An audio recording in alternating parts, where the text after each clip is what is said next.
ಈಗ ಜನರಿಂದ ಇರುವಂತಹ ಬೇಡಿಕೆ ಏನು ಅಂತ ಹೇಳಿದ್ರೆ, ಓಕೆ ಫೈನ್, ಈಗ ಆತನಿಗೆ ವಯಸ್ಸಾಗಿದೆ, ಆತನಿಗೆ ಜಂಬೂ ಸವಾರಿ ಹೊರೋದಕ್ಕಾಗೋದಿಲ್ಲ, ನಿಯಮ ಇದೆ, ಕಾನೂನು ಇದೆ, ಆದೇಶ ಇದೆ, ಎಲ್ಲವನ್ನು ಓಕೆ. ಆದ್ರೆ ಇಷ್ಟು ವರ್ಷ ಆತ ಕೊಟ್ಟಂತಹ ಸೇವೆ ಇದೆಯಲ್ಲ, ಅದು ಅರಣ್ಯ ಇಲಾಖೆಯ ಕಾರ್ಯಾಚರಣೆಗೆ ಇರ್ಬೋದು, ಅಥವಾ ಈ ಮೈಸೂರು ದಸರಾಗೆ ಕೊಟ್ಟಂತಹ ಸೇವೆ, ಆತ ನೀಡಿದಂತಹ ಸಲ್ಲಿಸಿದಂತಹ ಸೇವೆ, ಆತನ ಶ್ರಮ, ಅದಕ್ಕೆಲ್ಲದಕ್ಕೂ ಕೂಡ ಒಂದು ಗೌರವಪೂರ್ಣವಾದಂತಹ ಒಂದು ಬೀಳ್ಕೊಡುಗೆ ಸಿಗ್ಬೇಕು ಅನ್ನುವಂತಹ ಆಗ್ರಹವನ್ನ ಜನಸಾಮಾನ್ಯರು, ಆತನ ಅಭಿಮಾನಿಗಳು ವ್ಯಕ್ತಪಡಿಸ್ತಾ ಇದ್ದಾರೆ. ಅದು ಸಿಗಲೇಬೇಕು. ಸ್ನೇಹಿತರ ನಮಸ್ಕಾರ, ಹೇಗಿದ್ದೀರಿ? ಕೂರ್ಗ್ ಬಸ್ ನ ಈ ಕಂಟೆಂಟ್ಗೆ ನಿಮ್ಗೆಲ್ರಿಗೂ ಪ್ರೀತಿಯ ಸ್ವಾಗತ. ನಾನು ಕಿಶೋರ್ ರೈ ಕತ್ತಲೆ ಕಾಡು. ನಿನ್ನೆಯಿಂದ ಸೋಷಿಯಲ್ ಮೀಡಿಯಾ ಯಾವುದೇ ಪ್ಲಾಟ್ಫಾರ್ಮ್ ಅನ್ನ ನಾವು ಓಪನ್ ಮಾಡಿ ನೋಡಿದ್ರು ಕೂಡ ಅಲ್ಲಿ ಅಭಿಮನ್ಯುವಿನ ವಿಚಾರ ತುಂಬಾನೇ ಚರ್ಚೆ ಆಗ್ತಾ ಇದೆ. ಅವರ ಅಭಿಮನ್ಯುವಿನ ಅಭಿಮಾನಿಗಳು ಆ ಒಂದು ನಿರಾಸೆಯನ್ನ ವ್ಯಕ್ತಪಡಿಸ್ತಾ ಇದ್ದಾರೆ, ಜೊತೆಗೆ ಒಂದು ಆಗ್ರಹವನ್ನ ಮುಂದೆ ಇಡ್ತಾ ಇದ್ದಾರೆ ಸರ್ಕಾರದ ಮುಂದೆ. ಆತನಿಗೆ ಈ ದಸರಾದಲ್ಲಿ ಒಂದು ಗೌರವಯುತ ಬೀಳ್ಕೊಡುಗೆ ಸಿಗ್ಬೇಕು, ವಿಶೇಷ ಗೌರವ ಸಿಗ್ಬೇಕು ಅನ್ನೋ ನಿಟ್ಟಿನಲ್ಲಿ ಬೇಡಿಕೆಯನ್ನ ಇಡ್ತಾ ಇದ್ದಾರೆ.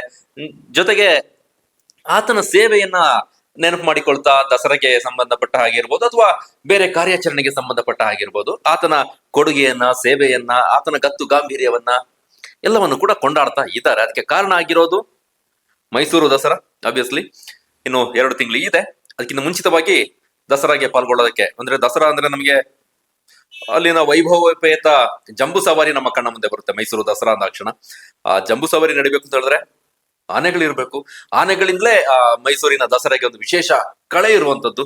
ಅದರಲ್ಲೂ ಕೂಡ 750 kg ತೂಕದ ಚಾಮುಂಡೇಶ್ವರಿ ದೇವಿಯ ವಿಗ್ರಹವನ್ನ, ಸ್ವರ್ಣಲೇಪಿತ ವಿಗ್ರಹವನ್ನ ತನ್ನ ಬೆನ್ನ ಮೇಲೆ ಹೊತ್ತು ಸಾಗುವಂತಹ ಗಜ, ಜೊತೆಗೆ ಆ ಗಜಪಡೆಯ ಗಾಂಭೀರ್ಯದ ನಡಿಗೆ ಎಲ್ಲವೂ ಕೂಡ ಒಂದು ವಿಶೇಷ ಆಕರ್ಷಣೆ. ಎಲ್ಲೂ ಇಲ್ಲದಂತಹ ಒಂದು ವಿಶೇಷ ಸಂಪ್ರದಾಯ, ಸಂಸ್ಕೃತಿ, ಆಚರಣೆ ನಮ್ಮ ಮೈಸೂರು ದಸರಾದಲ್ಲಿದೆ. ಆ ದಸರಾಗೆ ಬೇಕಾದಂತಹ ಆನೆಗಳು ಪಾಲ್ಗೊಳ್ಳೋದಕ್ಕೆ ಯಾವ ಆನೆಗಳು ಪಾಲ್ಗೊಳ್ಬೇಕು ಅನ್ನೋದನ್ನ ಸರ್ಕಾರ ನಿಗದಿ ಮಾಡುತ್ತೆ. ಮೊದಲೇ ಒಂದು 2-3 ತಿಂಗಳು ಮುಂಚಿತವಾಗಿ ಎಲ್ಲವೂ ಕೂಡ ಅವುಗಳ ದೇಹ ದಾಢ್ಯತೆ ಇರ್ಬೋದು, ಆರೋಗ್ಯ ಸ್ಥಿತಿಗತಿ ಇರ್ಬೋದು, ಮಾನಸಿಕ ಸ್ಥಿತಿಗತಿ ಇರ್ಬೋದು, ಎಲ್ಲವನ್ನೂ ಕೂಡ ನೋಡಿ ಅಂತಿಮ ಪಟ್ಟಿಯನ್ನ ಯಾವ್ಯಾವ ಆನೆಗಳು ಪಾಲ್ಗೊಳ್ಬೇಕು ಅನ್ನುವ ಪಟ್ಟಿಯನ್ನ ಹೊರಡಿಸ್ತವೆ. ಅದು ನಿನ್ನೆ ಆಗಿದೆ. ಅರಣ್ಯ ಇಲಾಖೆ ಅರಣ್ಯ ಸಚಿವರು ಈ ಬಾರಿ ಮೈಸೂರು ದಸರಾದಲ್ಲಿ ಯಾವ್ದೆಲ್ಲ ಆನೆಗಳು ಪಾಲ್ಗೊಳ್ಬೇಕು ಅನ್ನುವಂತ ನಿಟ್ಟಿನಲ್ಲಿ ಪಟ್ಟಿಯನ್ನ ಬಿಡುಗಡೆ ಮಾಡಿದೆ. ನಿಮಗೆಲ್ಲ ಕೂಡ ಗೊತ್ತಿದೆ, ನೀವು ಬೇರೆ ಬೇರೆ ಪ್ಲಾಟ್ಫಾರ್ಮ್ ಗಳೆಲ್ಲ ಆ ವಿಚಾರವನ್ನ ನೋಡಿದಿರಿ. ಅದರಲ್ಲಿ ಜನರ ಅಸಮಾಧಾನ, ಕುತೂಹಲ, ಆಗ್ರಹ ಎಲ್ಲದಕ್ಕೂ ಕೂಡ ಕಾರಣ ಆಗಿರೋದು ಅಭಿಮನ್ಯು, ಕ್ಯಾಪ್ಟನ್ ಅಭಿಮನ್ಯುವಿನ ಹೆಸರು ಆ ಪಟ್ಟಿಯಲ್ಲಿ ಇಲ್ಲದೆ ಇರೋದು. ಆತನಿಗೆ ವಯಸ್ಸಾಯಿತು ಅನ್ನೋಂತ ಕಾರಣ ಹೇಳ್ತಾ ಇದ್ದಾರೆ, ಬೇರೆ ಬೇರೆ ಕಾರಣಗಳನ್ನು ಹೇಳ್ತಾ ಇದ್ದಾರೆ. ಆ ಕುರಿತಾಗಿ ಮಾತಾಡೋಣ.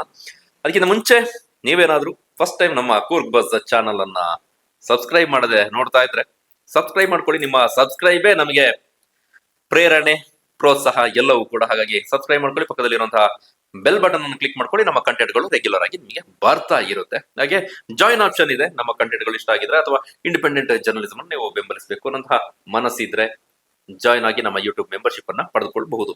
Thank you. ಹಾಗೆ ನಮ್ಮ ಕೂರ್ಗ್ ಬಸ್ ನ ಸ್ಪೈಸಸ್ ಪ್ಲಾಟ್ಫಾರ್ಮ್ ಕೂಡ ಇದೆ.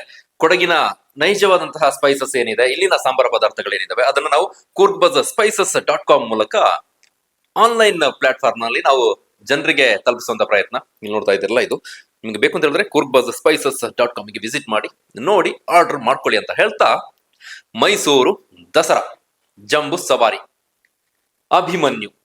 ನಮಗೆ ದಸರಾ ಅಂದಾಗ ಜಂಬೂ ಸವಾರಿ ನೆನಪಾಗುತ್ತೆ. ಜಂಬೂ ಸವಾರಿ ಅಂದಾಗ ಒಂದು ತಾಯಿ ಚಾಮುಂಡೇಶ್ವರಿಯ ಆ ವಿಶೇಷ ಕಳೆಯುಳ್ಳಂತಹ ವಿಗ್ರಹ ನೆನಪಾದ್ರೆ, ಮತ್ತೊಂದು ನೆನಪಾಗೋದು ಆ ಜಂಬೂ ಸವಾರಿಯನ್ನ, ಆ ದೇವಿಯ ಮೂರ್ತಿಯನ್ನ ಹೊತ್ತೊಯ್ಯುವಂತಹ ಆನೆ. 2020ರಿಂದ ಅಭಿಮನ್ಯು ಆ ಜವಾಬ್ದಾರಿಯನ್ನ ಯಶಸ್ವಿಯಾಗಿ ಅಚ್ಚುಕಟ್ಟಾಗಿ ನಿಭಾಯಿಸಿದ್ದಾನೆ. ಕಳೆದ ವರ್ಷದವರೆಗೂ ಕೂಡ ಆತ ಸತತವಾಗಿ 6 ಬಾರಿ ಅಂಬಾರಿಯನ್ನ ತನ್ನ ಮೇಲೆ ಹೊತ್ತು ಆ ದೇವಿಗೆ ವಿಶೇಷ ಕಳೆಯನ್ನ ತಂದು ಕೊಟ್ಟಿದ್ದಾನೆ. ತನ್ನ ಜವಾಬ್ದಾರಿಯನ್ನ ಅಚ್ಚುಕಟ್ಟಾಗಿ ನಿಭಾಯಿಸಿದ್ದಾನೆ. ಜೊತೆಗೆ ಅಲ್ಲಿ ಸಹಸ್ರಾರು ಮಂದಿ ಬರ್ತಾರೆ, ಲಕ್ಷಾಂತರ ಮಂದಿ ಬರ್ತಾರೆ. ಆ ಜನರನ್ನ ಖುಷಿ ಪಡಿಸಿದ್ದಾನೆ. ದೇವಿಯ ದರ್ಶನವನ್ನ ಆ ಜನ ಸಮೂಹಕ್ಕೆ ನೀಡಿದ್ದಾನೆ ಅಂತ ಹೇಳಿದ್ರೆ ತಪ್ಪಾಗ್ಲಿಕ್ಕಿಲ್ಲ. ಆತನ ಕೇವಲ ಈ ಜಂಬೂ ಸವಾರಿ ಮಾತ್ರ ಅಲ್ಲ ಆ ಅಭಿಮನ್ಯುವಿನ ವಿಶೇಷತೆ ಇರೋದು. ನಾವು ಗಮನಿಸ್ತಾ ಹೋಗೋದಾದ್ರೆ ಆತನಿಗೆ 60 ವರ್ಷ ತುಂಬಿದೆ. ಈ 60 ವರ್ಷ ತುಂಬಿದ ಈ ಜರ್ನಿಯಲ್ಲಿ ಇದೆಲ್ಲ ಆತ ತೊಡಗಿಸಿಕೊಂಡಿದ್ದು, ಜೊತೆಗೆ ಆತ ಸೆರೆಯಾದ ನಂತರ, ಆತ ಪಳಗಿದ ನಂತರದಲ್ಲಿ ನಮ್ಮ ನಾಡಿಗೆ ಕೊಟ್ಟಂತಹ ಸೇವೆ ಇದೆಲ್ಲ, ಅದನ್ನ ಯಾರಿಂದಲೂ ಕೂಡ ತುಂಬಿಸೋದಕ್ಕೆ ಆಗೋದಿಲ್ಲ, ಅದನ್ನ ಭರ್ತಿ ಮಾಡೋದಕ್ಕೆ ಆಗೋದಿಲ್ಲ. ಸ್ಪೆಷಲಿ ಜಂಬೂ ಸವಾರಿ ವರ್ಷಕ್ಕೆ ಒಮ್ಮೆ ನಡೆಯುವಂತಹ ವಿಶೇಷ ಐತಿಹಾಸಿಕ ಉತ್ಸವ, ಜಾಗತಿಕ ಉತ್ಸವ, ಇಡೀ ದೇಶ ವಿದೇಶಗಳಿಂದ ಬರುವಂತಹ ಜನರನ್ನ ಸೆಳೆಯುವಂತಹ ಉತ್ಸವ, ವರ್ಷಕ್ಕೊಮ್ಮೆ ನಡೆಯುವಂಥದ್ದು. ಅದರ ಆಚೆಗೆ ನಮ್ಮ ಸರ್ಕಾರಕ್ಕೆ, ವಿಶೇಷವಾಗಿ ಅರಣ್ಯ ಇಲಾಖೆಗೆ, ಅದರಲ್ಲೂ ಅರಣ್ಯ ಇಲಾಖೆಯ ಕಾರ್ಯಾಚರಣೆಗಳಿಗೆ ಈತ ಬಳಕೆ ಆಗ್ತಾ ಇದ್ದ. ಅದು ಹುಲಿ ಸೆರೆ ಕಾರ್ಯಾಚರಣೆ ಇರ್ಬೋದು, ಕಾಡಾನೆ ಸೆರೆ ಕಾರ್ಯಾಚರಣೆ ಇರ್ಬೋದು, ಅಥವಾ ಇನ್ಯಾವುದೇ ವನ್ಯ ಪ್ರಾಣಿಗೆ ಸಂಬಂಧಪಟ್ಟಂತಹ ಕಾರ್ಯಾಚರಣೆ ಇದ್ರೆ ಮೊದಲಿಗೆ ಬರ್ತಾ ಇದ್ದಂತಹ ಹೆಸರು ಅಭಿಮನ್ಯು. ಆತನ ಧೈರ್ಯ, ಛಲ, ಎಂಥದ್ದೇ ಕಠಿಣ ಪರಿಸ್ಥಿತಿಯಲ್ಲಿ ಅಪಾಯವನ್ನ ತನ್ನ ಮೈ ಮೇಲೆ ಹೇಳ್ಕೊಂಡು ಕೂಡ ಆತ ಮುನ್ನುಗ್ಗಿ ಗೆಲುವನ್ನ ತಂದು ಕೊಟ್ಟಂತಹ ನಿದರ್ಶನಗಳು ಅನೇಕ ಇದ್ದಾವೆ. ಅದನ್ನ ಗೊತ್ತಾಗ್ಬೇಕು ಅಂತ ಹೇಳಿದ್ರೆ ಆ ಅಭಿಮನ್ಯುವಿನ ಮಾವುತ ವಸಂತ ಅವ್ರನ್ನ ಮಾತಾಡ್ತಾ ಕೂತ್ರೆ ಒಂದೊಂದು ವಿಚಾರವು ಕೂಡ ಒಂದು ರೋಚಕದ ಮೇಲೆ ರೋಚಕ ಕಥೆಗಳನ್ನ ಹೇಳ್ತಾ ಹೋಗ್ತಾರೆ ಅವರು. ಅಭಿಮನ್ಯು ಆತ ಕೇವಲ ಆನೆಯಲ್ಲ, ನನ್ನ ದೇವರು ಅನ್ನೋ ನಿಟ್ಟಿನಲ್ಲಿ ವಸಂತ ಅವರು ಆ ಅಭಿಮನ್ಯುವನ್ನ ಪೂಜಿಸ್ತಾರೆ, ಆರಾಧಿಸ್ತಾರೆ, ಪ್ರೀತಿಸ್ತಾರೆ. ಕೇವಲ ವಸಂತ ಅವರು ಮಾತ್ರ ಅಲ್ಲ, ಆ ಅಭಿಮನ್ಯುವಿನ ಅಭಿಮಾನಿ ಬಳಗ ಇದೆಯಲ್ಲ, ಅದು ಅಸಂಖ್ಯಾತ ಗಣ ಇದೆ. ಸಾಮಾನ್ಯವಾಗಿ ಎಲ್ಲಾ ಆನೆಗಳಿಗೆ ಆ ರೀತಿಯ ಅಭಿಮಾನಿಗಳಿರೋದಿಲ್ಲ.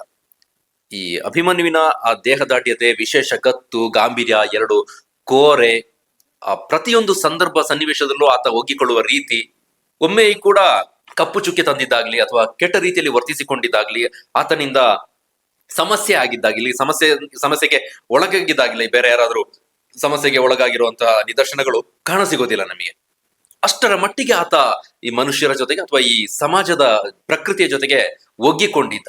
ಆತನನ್ನ ಈಗ ಈ ಬಾರಿಯಿಂದ ಆತ ದಸರಾದಲ್ಲಿ ಜಂಬೂ ಸವಾರಿ ಹೊರೋದಿಲ್ಲ ಅನ್ನುವಂತಹ ವಿಚಾರ ಹೊರಗೆ ಬರ್ತಿದ್ದಂತೆ ಸಹಜವಾಗಿ ಜನ ಭಾವುಕರಾಗಿದ್ದಾರೆ. ಸಹಜ, ಈ ಬಾರಿ ದಸರಾ ಅಂದಾಕ್ಷಣ ಮತ್ತೆ ಅಭಿಮನ್ಯು ಬಂದು ಜಂಬೂ ಸವಾರಿಯಲ್ಲಿ ಪಾಲ್ಗೊಳ್ತಾನೆ, ಅಂಬಾರಿಯನ್ನ ಹೊರ್ತಾನೆ ಅನ್ನುವಂತ ನಿರೀಕ್ಷೆ ಇತ್ತು. ಆದ್ರೆ ಆ ಪಟ್ಟಿಯನ್ನು ನಾನು ಹೇಳ್ಬಿಡ್ತೇನೆ.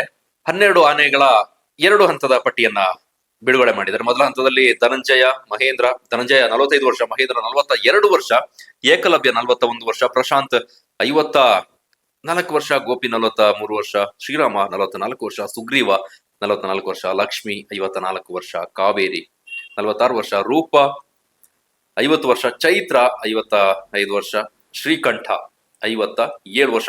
ಇಷ್ಟು ಆನೆಗಳು 2 ಹಂತದಲ್ಲಿ ವೀರನ ಹೊಸಹಳ್ಳಿಯಿಂದ ಮೈಸೂರಿಗೆ ಪಯಣವನ್ನ ಬೆಳೆಸ್ತವೆ. ಇದರಲ್ಲಿ ನಮ್ಮ ದುಬಾರೆ ಆನೆ ಇದೆ, ಕುಶಾಲನಗರ ಹಾರಂಗಿ ಶಿಬಿರದ ಆನೆಗಳು, ಜೊತೆಗೆ ಮತ್ತಿಗೋಡು ಕ್ಯಾಂಪ್ನ ಆನೆಗಳು ಇದ್ದಾವೆ. ಅವರು 2 ಹಂತದಲ್ಲಿ ಮೈಸೂರಿಗೆ ತೆರಳುತ್ತಾರೆ. ಈ ತಿಂಗಳ ಕೊನೆಯಲ್ಲಿ ಆ ಪ್ರಕ್ರಿಯೆ ಆಗುತ್ತೆ. ಇಲ್ಲಿ ಅಭಿಮನ್ಯು ಅಂದ ತಕ್ಷಣ ಮತ್ತೆ ನಾನು ಅಭಿಮನ್ಯು ಮಾತಾಡ್ತಾ ಹೋದಾಗೆ ಮಧ್ಯ ಎಲ್ಲಾ ಸಂದರ್ಭದಲ್ಲೂ ಅಭಿಮನ್ಯುವಿನ ವಿಚಾರವೇ ಹೊರಗೆ ಬರ್ತಾ ಇದೆ. ಈತ 2 ದಶಕಕ್ಕೂ ಹೆಚ್ಚು ಕಾಲ ಮೈಸೂರು ದಸರಾದಲ್ಲಿ ಪಾಲ್ಗೊಳ್ತಾ ಬರ್ತಾ ಇದ್ದಾನೆ. 2020ರಿಂದ ಆತನಿಗೆ ದಸರಾದಲ್ಲಿ ಜಂಬೂ ಸವಾರಿ ಹೊರುವಂತಹ ಅವಕಾಶ ಸಿಕ್ಕಿದೆ. ಇದಕ್ಕಿಂತ ಮುಂಚೆ ಅರ್ಜುನ ಹೊರ್ತಾ ಇದ್ದ. ಅರ್ಜುನನಿಗೆ ವಯಸ್ಸಾದ ನಂತರದಲ್ಲಿ ಆ ಜವಾಬ್ದಾರಿಯನ್ನ ಅಭಿಮನ್ಯುವಿಗೆ ಆ ಪಟ್ಟವನ್ನ ಕಟ್ಟಿದ್ರು. 6 ವರ್ಷಗಳ ಕಾಲ ಆ ಯಶಸ್ವಿಯಾಗಿ ನಡೆಸಿದ್ದಾನೆ. ಅಲ್ಲಿಗೆ ಆತನ ಜಂಬೂ ಸವಾರಿಯ ಪಯಣ ಅಂತ್ಯ ಆದಂತೆ ಕಂಡು ಬರ್ತಾ ಇದೆ. ಈಗಿನ ಬೆಳವಣಿಗೆಯನ್ನ ನೋಡಿದಾಗ, ಸರ್ಕಾರದ ಕ್ರಮವನ್ನ ನೋಡಿದಾಗ ಸಹಜ ಯಾಕಾಗಿ ಅನ್ನೋ ಪ್ರಶ್ನೆ ಉದ್ಭವಿಸ್ತಾ ಇರ್ಬೋದು. ಈಗಿನ ಹೊಸ ಕಾನೂನಿನ ಪ್ರಕಾರ 60 ವರ್ಷ ತುಂಬಿದ ಆನೆಗಳನ್ನ ಯಾವುದೇ ಚಟುವಟಿಕೆಗಳಿಗೆ, ಈ ರೀತಿಯಂತಹ ಚಟುವಟಿಕೆಗಳಿಗೆ ಬಳಸಿಕೊಳ್ಳುವಂತೆ ಇಲ್ಲ ಅನ್ನುವಂತಹ ವಿಚಾರ ಇದೆ.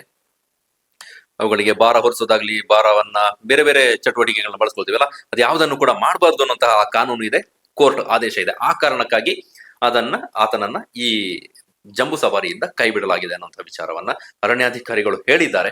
ನಿನ್ನೆಯಿಂದ ತುಂಬಾನೇ ಕ್ವಶನ್ಸ್ ಬರ್ತಾ ಇತ್ತು, ಅದಕ್ಕೆ ಇಲಾಖೆಯಿಂದ ಸ್ಪಷ್ಟನೆ ಕೊಟ್ಟಿದ್ದಾರೆ. ಮತ್ತೊಂದು ಡೌಟ್ ಇತ್ತು, ಆತನ ಇತ್ತೀಚೆಗೆ ಯಾವುದೋ ಒಂದು ಕೆಲಸದಲ್ಲಿ ತೊಡಗಿದಾಗ ಆತನ ಕೋರೆ ಮುರಿತಕ್ಕೆ ಒಳಗಾಗಿದೆ ಅಂತ. ಆ ಕಾರಣಕ್ಕಾಗಿ ಆತನ ಹೆಸರನ್ನ ಕೈ ಬಿಟ್ಟಿದ್ದಾರೆ ಅನ್ನೋ ವಿಚಾರ ಇತ್ತು. ಅದಲ್ಲ, ಆಕ್ಚುಲಿ ಕಾರಣ ಆತನಿಗೆ ವಯಸ್ಸಾಗಿದ್ದು ಅನ್ನುವಂಥದ್ದು ಅರಣ್ಯ ಇಲಾಖೆ ಕೊಟ್ಟಂತಹ ಸ್ಪಷ್ಟನೆ. ಈತ 1970ರಲ್ಲಿ ಕೊಡಗಿನಲ್ಲೇ ಸೆರೆಯಾಗಿದ್ದು. ಸೆರೆಯಾದ ನಂತರದಲ್ಲಿ ಪಳಗಿಸಿ ಆರಂಭದಲ್ಲಿ ಈ ವಸಂತ ಇದಾರಲ್ಲ ಈಗಿನ ಮಾವುತ, ಅವರ ತಂದೆ ಅದಕ್ಕೆ ಮಾವುತರಾಗಿ ಕೆಲಸ ಮಾಡ್ತಾ ಇರ್ತಾರೆ. ಅವರ ನಂತರದಲ್ಲಿ ವಸಂತ ಅವರಿಗೆ ಜವಾಬ್ದಾರಿ ಸಿಕ್ಕಿರುವಂತದ್ದು. ನಾವು ಅನೇಕ ಆನೆಗಳ ಜೊತೆಗೆ ಮಾವುತ ಕಾವಡಿಗರು ಇರ್ತಾರೆ, ಒಡನಾಟವನ್ನು ಗಮನಿಸ್ತೇವೆ. ಆದ್ರೆ ವಸಂತ ಅವರಿಗೆ ಹಾಗೆ ಅಭಿಮನ್ಯುಗಿರುವಂತಹ ಆ ಬಾಂಧವ್ಯ ಇದೆಯಲ್ಲ, ಅದನ್ನ ನಾವು ಎಲ್ಲವನ್ನು ಮೀರಿದಂತಹ ಬಾಂಧವ್ಯ, ಅದು ಮನುಷ್ಯರ ನಡುವಿನ ಬಾಂಧವ್ಯವನ್ನು ಮೀರಿದ್ದು, ಮನುಷ್ಯ ಪ್ರಾಣಿಗಳ ನಡುವಿನ ಬಾಂಧವ್ಯವನ್ನು ಮೀರಿದ್ದು. ವಸಂತ ಅವರು ಏನು ಹೇಳ್ತಾರೆ ಅದನ್ನ ಚಾಚೂ ತಪ್ಪದೆ ಪಾಲಿಸುವಂತಹ ಗುಣ ಆತನದ್ದು.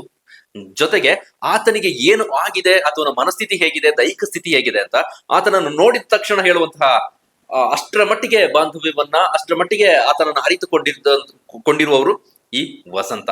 ಸಹಜ, ಈಗ ದಸರಾದಲ್ಲಿ ಪಾಲ್ಗೊಳ್ತಾ ಇಲ್ಲ ಅಂತ ಅಂದಾಕ್ಷಣ ಅವ್ರಿಗೂ ಕೂಡ ನೋವಾಗಿರುತ್ತೆ. ಆದ್ರೆ ನಿಯಮಗಳಿಗೆ, ಕಾಲಕ್ಕೆ ತಕ್ಕನಂತೆ ಆಗುವಂತಹ ಬದಲಾವಣೆಗಳಿಗೆ ಸಹಜವಾಗಿ ನಾವು ಒಗ್ಗಿಕೊಳ್ಳೇ ಬೇಕಾಗುತ್ತೆ.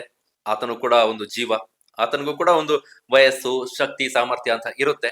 ಸಹಜವಾಗಿ ವಯಸ್ಸಾಗ್ತಾ ಇದ್ದ ಹಾಗೆ ಆ ಸಾಮರ್ಥ್ಯ ಕಳೆಗುಂದುತ್ತೆ, ಕಡಿಮೆ ಆಗ್ತಾ ಹೋಗುತ್ತೆ. ನಾವು ಕೂಡ ಆತನನ್ನ ಅತಿಯಾಗಿ ಬಳಸ್ಕೊಳ್ಳೋದು ಗೊತ್ತಿಲ್ಲ. ಈಗ 60 ವರ್ಷದ ನಂತರ ಹೆಚ್ಚಿನ ಕಾರ್ಯಾಚರಣೆಗಳಿಗೆ ಬಳಸಬಾರ್ದು ಅಂತ ಇದೆಯಲ್ಲ, ಮುಂದಕ್ಕೆ ಈ ಅರಣ್ಯ ಇಲಾಖೆಯ ಕಾರ್ಯಾಚರಣೆಗಳಿಗೆ ಆತನ ಬಳಸ್ಕೊಳ್ತಾರ, ಆ ಕುರಿತಾದಂತಹ ಸ್ಪಷ್ಟನೆ ಸಿಗ್ಬೇಕಾಗಿದೆ. ಇದೊಂದು ಭಾಗ ಇರ್ಲಿ. ಒಂದು ರೀತಿಯಲ್ಲಿ ಈ ಸೈನಿಕ, ಯೋಧ, ಹೀರೋ, ಸಾಮಾನ್ಯವಾಗಿ ಫಿಲ್ಮ್ ಸ್ಟಾರ್ಗಳಿಗೆ, ಸ್ಪೋರ್ಟ್ಸ್ ಸ್ಟಾರ್ಗಳಿಗೆ, ದೊಡ್ಡ ದೊಡ್ಡ ತಾರೆಯರಿಗೆ ಎಲ್ಲರಿಗೆ ಅಭಿಮಾನಿಗಳನ್ನ ನೋಡ್ತೇವೆ, ಅವ್ರನ್ನ ವಿಜೃಂಭಿಸೋದನ್ನ ನೋಡ್ತೇವೆ. ಆದ್ರೆ ಆನೆಗಳಿಗೂ ಅಭಿಮಾನಿಗಳಿದ್ದಾರೆ, ಆ ದೊಡ್ಡ ಮಟ್ಟದ ಅಭಿಮಾನಿ ಸಮೂಹ ಇದೆ ಅನ್ನೋದನ್ನ ಅರ್ಜುನ ಹಿಂದೆ ಸಾಬೀತುಪಡಿಸಿದ್ದ.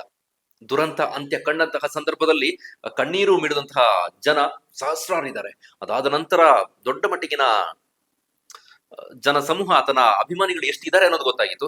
ಅದಾದ ನಂತರ ಈಗ ಅಭಿಮನ್ಯುವಿನ ವಿಚಾರದಲ್ಲಿ, ಹಿಂದೆ ಅರ್ಜುನ, ಈಗ ಅಭಿಮನ್ಯುವಿನ ವಿಚಾರದಲ್ಲಿ ಜನ ತಮ್ಮ ಭಾವನೆಗಳನ್ನ ವ್ಯಕ್ತಪಡಿಸ್ತಿರೋದು ನೋಡಿದಾಗ ಒಂದು ಮೂಕ ಪ್ರಾಣಿಗೆ ಜನ ಭಾವನಾತ್ಮಕವಾಗಿ ಸ್ಪಂದಿಸ್ತಾರೆ ಅನ್ನೋದಕ್ಕೆ ಇದು ಸಾಕ್ಷಿ.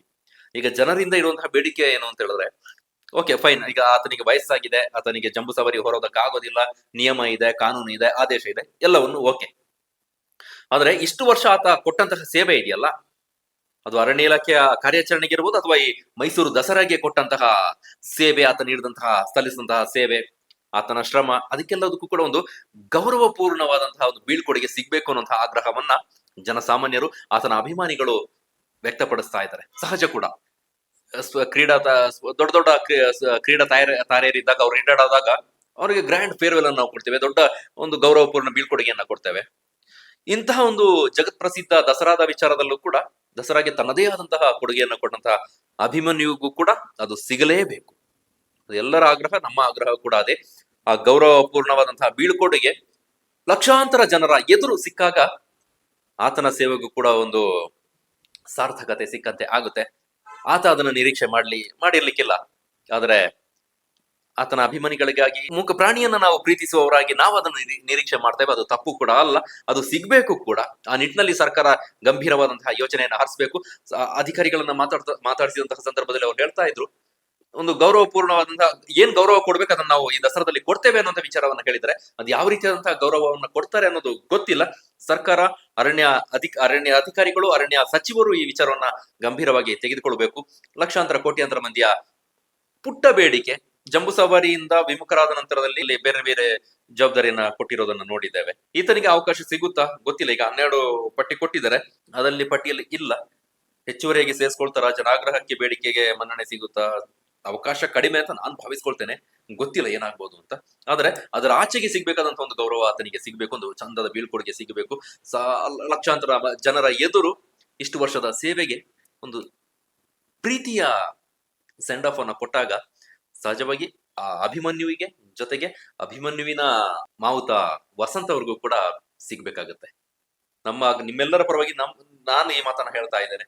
ಸರ್ಕಾರ, ಅಧಿಕಾರಿಗಳು ಎಲ್ಲರೂ ಕೂಡ ಇದನ್ನ ಗಂಭೀರವಾಗಿ ತೆಗೆದುಕೊಂಡು ಒಂದು ವಿಶೇಷ ದಸರಾಗೂ ಕೂಡ ಈ ಬಾರಿ ಸಾಕ್ಷಿ ಆಗ್ಲಿ. ಹಿಂದೆ ಅರ್ಜುನನಿಗೆ ಆ ರೀತಿಯಾದಂತಹ ಒಂದು ಚಂದದ ಬೀಳ್ಕೊಡುಗೆ ಕೊಡೋದಕ್ಕೆ ಆಗ್ಲಿಲ್ಲ, ದುರಂತ ಅಂತ್ಯವನ್ನ ಕಾಣ್ಬೇಕಂತ ಪರಿಸ್ಥಿತಿ ಇತ್ತು.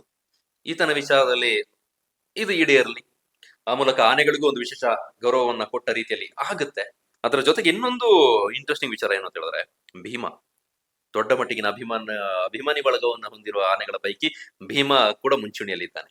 ಅದಕ್ಕೆ ಕಾರಣ ಏನು ಅಂತ ನಾನು ವಿವರಿಸಿ ಹೇಳಬೇಕಾಗಿಲ್ಲ. ಆತನ ನಡವಳಿಕೆ, ಆತನ ಹಾವಭಾವ, ಜನರ ಕರೆಗೆ ಸ್ಪಂದಿಸುವಂತ ರೀತಿ ಎಲ್ಲವೂ ಕೂಡ ಡಿಫ್ರೆಂಟ್ ಆಗಿದೆ ಬೇರೆ ಆನೆಗಳಿಗಿಂತ. ಆತ ಕೂಡ ಈ ಬಾರಿಯ ದಸರಾದಲ್ಲಿ ಪಾಲ್ಗೊಳ್ತಾನ? ದೊಡ್ಡ ಪ್ರಶ್ನಾರ್ಥಕ ಚಿಹ್ನೆ ನಮ್ಮ ಎದುರಿಗೆ ಇದೆ. ಸದ್ಯಕ್ಕೆ ಆ ಪಟ್ಟಿಯಲ್ಲಿ ಹೆಸರಿಲ್ಲ, ಕಾರಣ ಕೊಟ್ಟಿದ್ದಾರೆ, ಆತನಿಗೆ ಮಸ್ತಲ್ಲಿದ್ದಾನೆ, ಮದ ಏರಿದೆ, ಆ ಕಾರಣಕ್ಕಾಗಿ ಈಗ ಪಟ್ಟಿಯಲ್ಲಿಲ್ಲ. ಸಹಜ, ದೊಡ್ಡ ಜನಸಂಖ್ಯೆ ಸೇರಿದಂತಹ ಸಂದರ್ಭದಲ್ಲಿ ದೈಹಿಕವಾಗಿ ಏರುಪೇರಿರುವಂತಹ ಆನೆಗಳನ್ನ ಬಳಸಿದಾಗ ಅನಾಹುತವೇ ಹೆಚ್ಚು. ಹಾಗಾಗಿ ಮುಂಜಾಗ್ರತಾ ಕ್ರಮವಾಗಿ ಆತನ್ನ ರಿಸರ್ವ್ ಲಿಸ್ಟ್ ಅಲ್ಲಿ ಹಾಕಿದ್ದಾರೆ, ಮೀಸಲು ಪಟ್ಟಿಯಲ್ಲಿದ್ದಾರೆ. ಭೀಮಾ ಹಾಗೆ ಹರ್ಷ 26 ವರ್ಷ ಭೀಮನಿಗೆ, 51 ವರ್ಷ ಹರ್ಷನಿಗೆ. ಇಬ್ಬರಿಗೂ ಆ ದೈಹಿಕ ಮಾನಸಿಕ ಸ್ಥಿತಿಗತಿ ಸುಧಾರಿಸಿದ ನಂತರದಲ್ಲಿ ಅವ್ರನ್ನ ಬಳಸ್ಕೊಳ್ಬೇಕು ಬೇಡವೋ ಅನ್ನುವಂತ ತೀರ್ಮಾನ ಆಗುತ್ತೆ. ಅದು ಕೂಡ ಆನೆಯ ಅಭಿಮಾನಿಗಳಿಗೆ ಭೀಮನ ಅಭಿಮಾನಿಗಳಿಗೆ ನಿರಾಸೆಯನ್ನ ಉಂಟು ಮಾಡಿದೆ. ನೀವ್ಯಾರಾದ್ರೂ ಅಭಿಮನ್ಯುವಿನ ಅಭಿಮಾನಿಗಳಿದ್ರೆ ಕಮೆಂಟ್ ನಲ್ಲಿ ಮೆನ್ಷನ್ ಮಾಡ್ಕೊಳ್ಳಿ. ಹಾಗೆ ನಿಮ್ಮ ಅನಿಸಿಕೆ ಏನು ಈ ಆತನನ್ನ ದಿಢೀರಂತ ಅಲ್ಲ, 60 ವರ್ಷ ಕಳೆದಿದೆ, ಈ ಪಟ್ಟಿಯಿಂದ ಕೈ ಬಿಟ್ಟಿರೋದ್ರ ಜೊತೆಗೆ ಜಂಬೂ ಸವಾರಿಯ ಇದರಿಂದ ವಿಮುಖ ಮಾಡಿರೋದ್ರ ಬಗ್ಗೆ ನಿಮ್ಮ ಅಭಿಪ್ರಾಯ ಏನು ಅದನ್ನ ಕಮೆಂಟ್ ಮಾಡಿ. ಇನ್ನೊಂದು ವಿಚಾರನ ಹೇಳ್ಬೇಕಾಗಿತ್ತು, ಇದಾದ ನಂತರದಲ್ಲಿ ಈಗ ಉತ್ತರಾಧಿಕಾರಿ, ಈಗ ಅಭಿಮನ್ಯು ಹೊರತಾ ಇಲ್ಲ ಅಂಬರಿಯನ್ನ, ನೆಕ್ಸ್ಟ್ ಯಾರು ಹೊರ್ತಾರೆ ಅನ್ನುವಂತಹ ವಿಚಾರ ಕೂಡ ಚರ್ಚೆಗೆ ಬಂದಿದೆ. ಅದಕ್ಕೂ ಕೂಡ ಸ್ಪಷ್ಟನೆ ಸಿಗ್ಲಿಲ್ಲ ಯಾರು ಹೊರ್ತಾರೆ ಅನ್ನುವಂಥದ್ದು. ಪ್ರತಿ ವರ್ಷವೂ ಕೂಡ ಬೇರೆ ಬೇರೆ ಆನೆಗಳಿಗೆ ತರಬೇತಿಯನ್ನು ಕೊಡ್ತಾರೆ. ಮುಂಚೂಣಿಯಲ್ಲಿ ಒಂದು ಆನೆ ಈ ಹಿಂದೆ 6 ವರ್ಷ ಕಾಲ ಅಭಿಮನ್ಯು ಹೊತ್ತಿದ್ರು ಕೂಡ ಜೊತೆಗೆ ಆಲ್ಟರ್ನೇಟ್ ಆಗಿ 3-4 ಆನೆಗಳಿಗೆ ತರಬೇತಿಯನ್ನು ಕೊಡ್ತಾರೆ, ಅಂಬಾರಿ ಹೊರುವಂತಹ ತರಬೇತಿಯನ್ನ. ಅದರಲ್ಲಿ ಧನಂಜಯ, ಪ್ರಶಾಂತ, ಗೋಪಿ, ಮಹೇಂದ್ರ, ಸುಗ್ರೀವ ಇವರ ಹೆಸರೆಲ್ಲ ಕೇಳಿ ಬರ್ತಾ ಇದೆ. ಇದರಲ್ಲಿ ಪ್ರಶಾಂತನಿಗೆ ಸಿಗುತ್ತೋ ಅಥವಾ ಧನಂಜಯನಿಗೆ ಸಿಗುತ್ತೋ ಗೊತ್ತಿಲ್ಲ. ಲಿಸ್ಟ್ ನಲ್ಲಿ ಅನೇಕ ಕಡೆ ಪ್ರಶಾಂತನ ಹೆಸರು ಕೇಳಿ ಬರ್ತಾ ಇದೆ, ಧನಂಜಯನ ಹೆಸರು ಕೇಳಿ ಬರ್ತಾ ಇದೆ, ಮಹೇಂದ್ರನ ಹೆಸರು ಕೂಡ ಕೇಳಿ ಬರ್ತಾ ಇದೆ. ನಾವು ಚರ್ಚೆ ಮಾಡಬಹುದು, ಇವನಿಗೆ ಸಿಗ್ಬೋದು, ಸಾಧ್ಯತೆ ಹೆಚ್ಚು ಕಡಿಮೆ ಅಂತೆಲ್ಲ. ಬಟ್ ಅಂತಿಮ ನಿರ್ಧಾರ ಅಧಿಕಾರಿಗಳು, ಸರ್ಕಾರ, ಇಲಾಖೆ ಅವ್ರು ತೆಗೆದುಕೊಳ್ಬೇಕು. ಯಾರಾಗ್ತಾರೆ, ಯಾರಾದ್ರೆ ಚಂದ ಇರುತ್ತೆ, ನಿಮ್ಗೆ ಕಲ್ಪನೆ ಮಾಡ್ಕೊಳ್ಳಿ ಮೈಸೂರು ದಸರಾವನ್ನ ಇವರೇ ಈ ಆನೆಯ ಹೊತ್ರೆ ಈ ರೀತಿ ಇರ್ಬೋದು, ಚೆನ್ನಾಗಿರುತ್ತೆ ಅಂತ ಯಾವ್ದು ಅನ್ಸುತ್ತೆ? ಯಾವ ಆನೆಯ ಹೆಸರು ನಿಮ್ಮ ಕಣ್ಣೆದುರಿಗೆ ಬರುತ್ತೆ? ಕಮೆಂಟ್ ನಲ್ಲಿ ತಿಳಿಸಿ. ಥ್ಯಾಂಕ್ ಯು ವೆರಿ ಮಚ್ ಈ ಕಂಟೆಂಟ್ ಅನ್ನು ನೋಡಿದಕ್ಕಾಗಿ. ಮುಂದಿನ ಕಂಟೆಂಟ್ ನಲ್ಲಿ ಸಿಗ್ತೇನೆ. ಎಲ್ಲರೂ ಕ್ಷೇಮವಾಗಿರಿ. ಧನ್ಯವಾದ.